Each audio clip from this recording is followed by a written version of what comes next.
Ngayong araw po na to, saksihan natin ang reception rights ng ating mga police trainee dito sa National Capital Region Training Center sa pamumuno ni Police Colonel Richard Aquitania.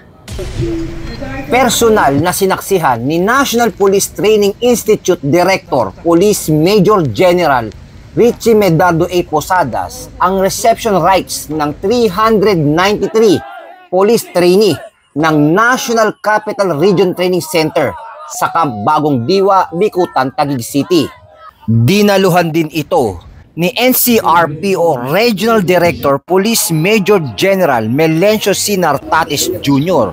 maging ni DRDA Police Brigadier General Reynaldo M. Tamundong at ni DRDO Police Brigadier General Ephraim C. Gurat, maging ni Ferdinand R. Quirante na siyang Assistant Regional Director ng NAPOLCOM NCR.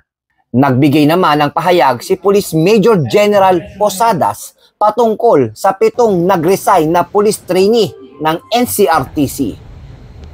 Ano po masasabi nyo sa ating 7 na nag-quit o nag-resign na sinasayang yung kanilang pag-apply bilang sa pulis? Totoo yung sinabi mo, yung description mo na sayang. Sayang kasi madami tayong mga Filipino youth, mga both male and female na gusto maging pulis. Nasayang yung pagsisikap not only nung pag-apply nila, but yung mga pangarap nila, unang-unang pangarap nila yan, at saka pangarap din ng mga kamag-anak nila, mga mahal nila sa buhay, mga magulang nila. At kaumpisa pa lang sila ay nag-quit na.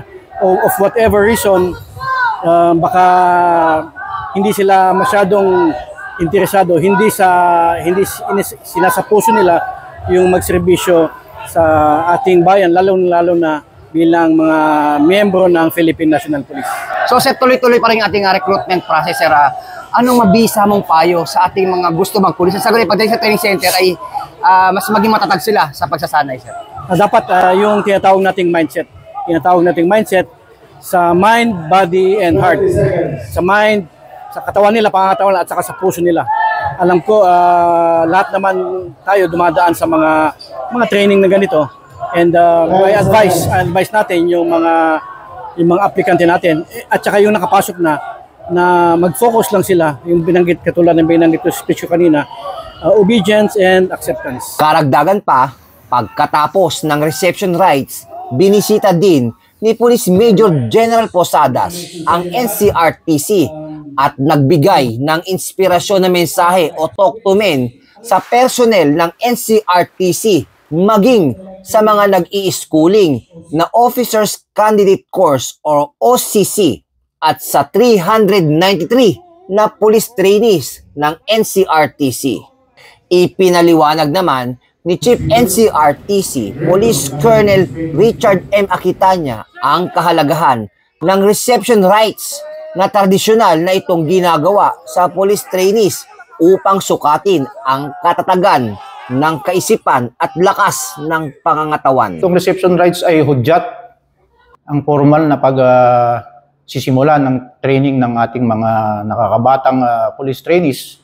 Ito po ay nagbibigay rin ng lakas ng loob sa kanila, ikondisyon ng kanilang mga isipan na ang pagpupulis ay hindi basta-basta. Ito ay pinag-isipan, pinaghahandaan, o ang dapat paghandaan ng aspirant na police trainees or police recruits ay ikondisyon ng kanilang isipan, puso, and lastly, pangangatawan. Ko rin idagdag na ang inyong mga pamilya ay gawin niyong inspirasyon. Hindi kayo dapat malo-moral dahil inyong kapiling ang inyong mga mahal sa buhay.